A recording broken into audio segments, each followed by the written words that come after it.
The key issue here is to understand how the difference of intermittent leave under the paid family leave and the FMLA should be handled in the case, particularly of the child bonding leave. Under the FMLA, an employer could say, no, you have to take this leave all at once. You have 12 weeks and you have to take it for 12 consecutive weeks. You don't necessarily have to start it immediately upon the birth of the child, but once you do start it, you have to take it consecutively. In New York, under the paid family leave law, you do not have that same discretion. The employee has the right to use the leave intermittently.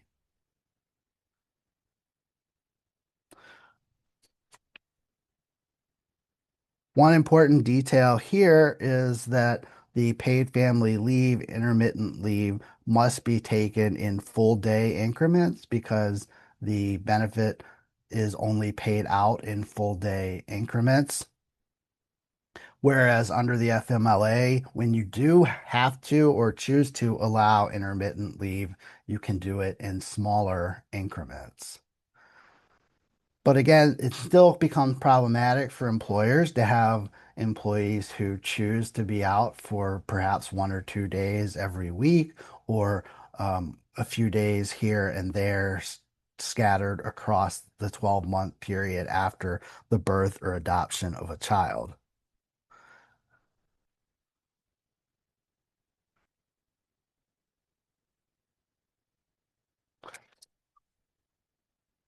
So, though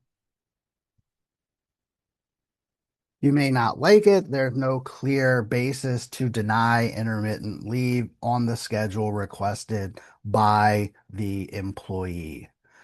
This again is somewhat different than the intermittent leave for medical related reasons because there you can require certification in some cases of when the leave is necessary. Granted, there are many forms of intermittent leave related to the famous, migraine headache cases where you can't effectively require proof on every occasion that it's taken, but there are at least some requirements that the leave be related to an actual medical need, whereas under paid family leave, the employee can literally pick and choose, ideally with advance notice, which days they're going to take. Usually, the advance notice is not the biggest hurdle. You don't necessarily have to allow employees to call in and say, I'm going to stay home with my kid today, and it's paid family leave. But more common employees will say, I'm going to take off every Friday for the next, however many weeks or months. And there's not much that an employer in New York covered by paid family leave can do about that.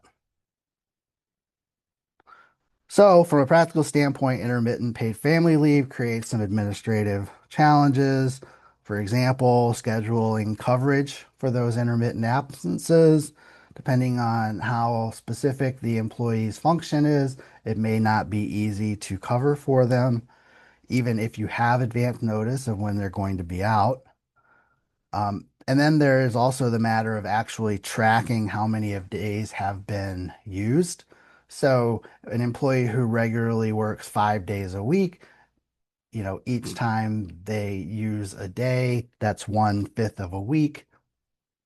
But if you have an employee who is using uh, intermittent paid family leave who normally works less than 5 days a week, for some reason, say they only work 3 days a week, then they are only entitled to 36 days of paid family leave, sorry, and instead of the 60 that a 5 day per week employee would be entitled to. It gets more complicated, of course, when you have employees who work different number of days in different weeks, in which case the law suggests that you should be taking an average. But one way or the other, you need to make sure that you are tracking it properly and that the employee is not getting to take more time than they are supposed to. Of course, the paid benefit that goes to the employee is typically being processed through the insurance company, and that also means there has to be a proper coordination between the insurance company and the employer to determine when the employee was actually taking paid family leave. Again, a further complication that doesn't as readily exist all the time when the leave is used continuously.